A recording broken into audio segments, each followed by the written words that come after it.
ഭയങ്കര നമ്മളിപ്പോ അങ്ങനെ പൊങ്ങുകയും കൂടെ ചെയ്യല്ലേ. അത്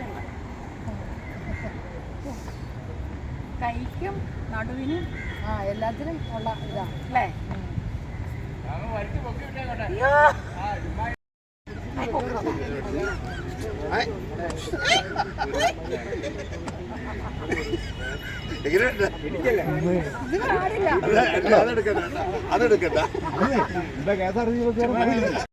ഒരാള്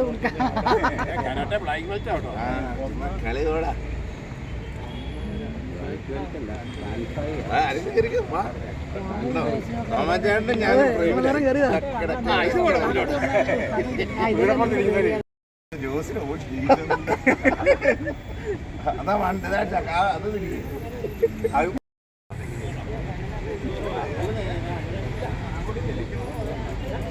വയറേ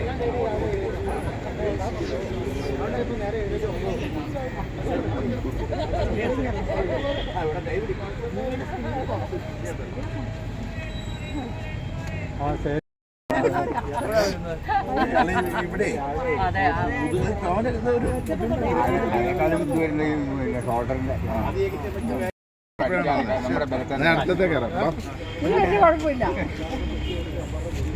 കാലിനുള്ളത്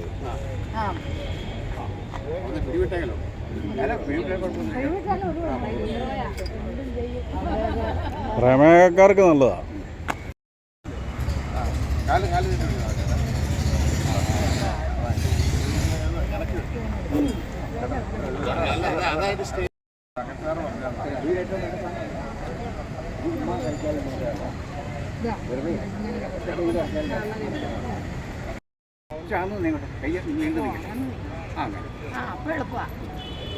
ഇനി പിടിച്ചിട്ട് ഇങ്ങോട്ട് തിരിച്ചു വെക്കണം അങ്ങനെ.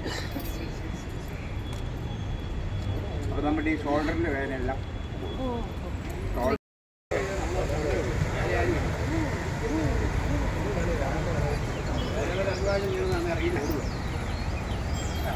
ഞാൻ എല്ലാത്തിനും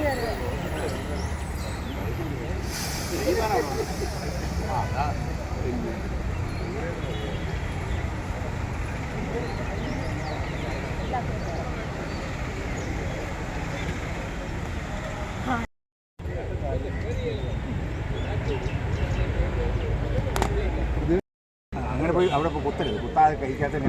ഹലോ ഹലോ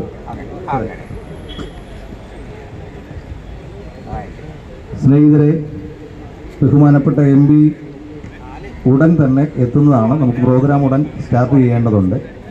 എല്ലാവരും കസേരകളിലൊക്കെ കയറിയിരുന്ന് നമുക്ക് ഉടൻ പ്രോഗ്രാം തുടങ്ങാവുന്നതാണ്.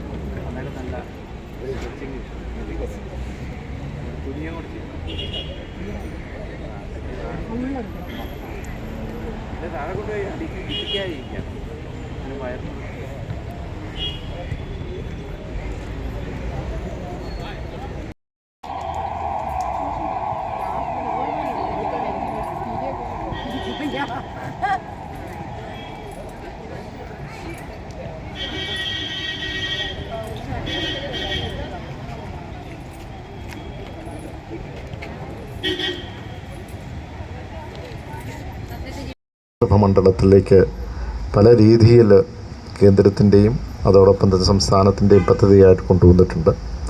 എനിക്ക് തോന്നുന്നു എല്ലാം പ്രയോജനകരമാണ്. അതിലേറ്റവും പ്രയോജനകരമായി ഏറ്റവും ബൃഹത്തായി എന്ന് പറഞ്ഞാൽ ജനങ്ങൾക്ക് ഏറ്റവും ആർക്കും പ്രയോജനകരമായി ഉപയോഗിക്കാൻ പറ്റുന്ന ഒരു ഓപ്പൺ ജിമ്മിൻ്റെ ഉദ്ഘാടന കർമ്മമാണ് ഇവിടെ നടക്കുന്നത്.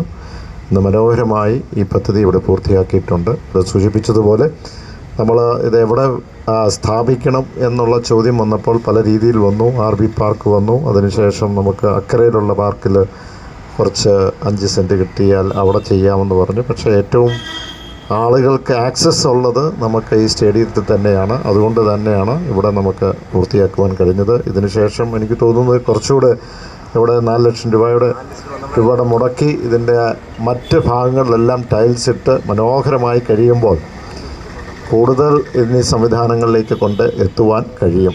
ഞാൻ അതോടൊപ്പം തന്നെ ഇവിടെ സൂചിപ്പിച്ചു, നമുക്കറിയാം, ഒന്ന് നമുക്ക് സിന്തറ്റിക് ടാക്ക് ഇവിടെ ഉണ്ടായിരുന്നു, വെള്ളം കയറി അത് നമുക്ക് ഡാമേജായി. വീണ്ടും നമുക്ക് 7 കോടി രൂപ മുടക്കിയാണ് ഇപ്പോൾ അതിൻ്റെ അഡ്മിനിസ്ട്രേഷൻ സാങ്ഷനും ടെക്നിക്കൽ സാങ്ഷനും ടെൻഡർ നടപടികളും കഴിഞ്ഞ് ഇപ്പോൾ അതിൻ്റെ സംവിധാനങ്ങൾ വർക്ക് ഓർഡർ കൊടുത്തു. ഇപ്പോൾ അതിൻ്റെ റീപ്ലേസ്മെൻറ്റ് ഉടനെ തന്നെ നടക്കുകയാണ്. അതുകൂടെ കഴിയുമ്പോൾ നമുക്ക് വീണ്ടും പഴയ കാലത്തെ പോലെ തന്നെ ഈ സിന്തറ്റിക് ട്രാക്ക് പൂർത്തീകരിച്ച് ഇവിടെ കായിക താരങ്ങൾക്ക് ഇത് പ്രയോജനപ്പെടുത്താൻ കഴിയും. അതോടൊപ്പം തന്നെ എനിക്ക് തോന്നുന്നു ഇപ്പോൾ എല്ലാ സ്വിമ്മിങ്ങിൻ്റെ ഉള്ള കോച്ചിങ്ങുകളും നമുക്കിപ്പോൾ നടക്കുന്നുണ്ട്. വോളിബോളുണ്ട്, ബാസ്കറ്റ്ബോളുണ്ട്, അതെ, പോൾ വാൾട്ടുണ്ട്, എല്ലാ ഐറ്റംസും ഉണ്ട്. അപ്പം പ്രത്യേകിച്ച് പാല എന്ന് പറയുമ്പോൾ കായിക താരങ്ങൾ അവരുടെ ഒരു കേന്ദ്രമായ ഹബ്ബായിട്ട് പറയുമ്പോഴും നമുക്ക് ഇവിടെയുള്ള സംവിധാനങ്ങളില്ലാതെ വന്നപ്പോഴാണ് മാൻസാർ ഇത് ചെയ്തത്. അതിൻ്റെ തുടർച്ചയായി ആ പാഠം ഉൾക്കൊണ്ടുകൊണ്ട് തന്നെയാണ് നമ്മൾ ഈ സംവിധാനങ്ങളൊക്കെ മുന്നോട്ട് കൊണ്ടുപോകുന്നത്. ഞാൻ മറ്റു കാര്യങ്ങളിലേക്കൊന്നും കടക്കുന്നില്ല. ഇവിടെ വന്നിരിക്കുന്ന ഈ സംവിധാനം, പ്രത്യേകിച്ച് ഇതിന് പിന്തുണ നൽകിയ കായിക താരങ്ങൾ പലരുമുണ്ട്. പലപ്പോഴും പല കാര്യങ്ങളും ചെയ്താലും പലർക്കും പുച്ഛമായിട്ട് ചിലപ്പോൾ തോന്നാം. ചില രീതിയിലൊക്കെ വിമർശനങ്ങൾ ഉണ്ടാകാം. പക്ഷേ അതൊക്കെ ഗുഡ് സ്പിരിറ്റിൽ ഏറ്റെടുക്കുന്നു. എന്ത് പറഞ്ഞാലും ഒരു കുഴപ്പമില്ല. പക്ഷേ ഇതൊക്കെ ജനങ്ങളും കാണുന്നുണ്ട്. അപ്പോൾ ഇവിടെ വന്നിരിക്കുന്നത് ഏറ്റവും കൂടുതൽ ജനങ്ങൾക്ക് പ്രയോജനകരമായ പദ്ധതികൾ തന്നെയാണ് വന്നിരിക്കുന്നത്. ആ പ്രയോജനകരമായ പദ്ധതികൾ ആര് വിമർശനം നടത്തിയതോ അവർക്കും ഇത് ഉപയോഗിക്കാം. അതിനൊന്നും യാതൊരു കുഴപ്പമില്ല. അപ്പോൾ തീർച്ചയായും ഇനിയും കൂടുതൽ പദ്ധതികൾ ഈ പ്രദേശത്തേക്ക് ജനപ്രതിനിധികൾ കൊണ്ടുവരുവാൻ കഴിയട്ടെ എന്ന് മാത്രം പറഞ്ഞുകൊണ്ട് സന്തോഷപൂർവ്വം ഇത് നാടിന് സമർപ്പിച്ചതായി അറിയിക്കുന്നു. നന്ദി, നമസ്കാരം.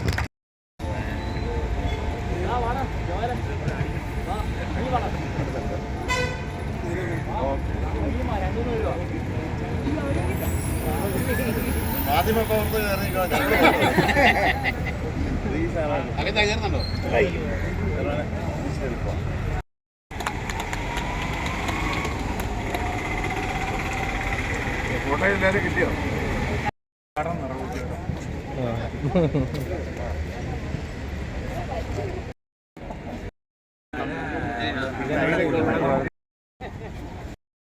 സ്വിമ്മിംഗ് പൂളിൻ്റെ മുകളിലുള്ള പോലത്തെ ഒരു റൂഫ് ഉയരം കൂട്ടി ചെയ്യുവാണെങ്കിൽ നമ്മുടെ ഇവിടെ ഇവൻറ്റ്സ് ഒക്കെ നടക്കുമ്പോൾ പിള്ളേർക്ക് ഇവിടെ ഇരുന്ന് മഴയും വെയിലും അടിക്കാതെ കാണാൻ ഒരു സൗകര്യം കിട്ടും.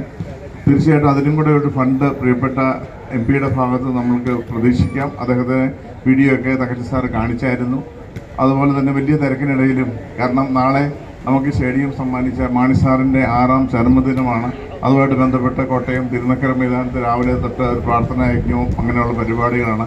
എൻ്റെ നടത്തിപ്പുമായിട്ടൊക്കെ ബന്ധപ്പെട്ട് ബഹുമാനപ്പെട്ട MP-ക്കും പാർട്ടി നേതാക്കൾക്കൊക്കെ പോകേണ്ടതുള്ളതുകൊണ്ട് അതിനിടയ്ക്കാണ് അദ്ദേഹം ഇവിടെ വന്ന എല്ലാവർക്കും ഹൃദയത്തിൻ്റെ ഭാഷയിൽ നന്ദി അറിയിക്കുന്നു. Thank you.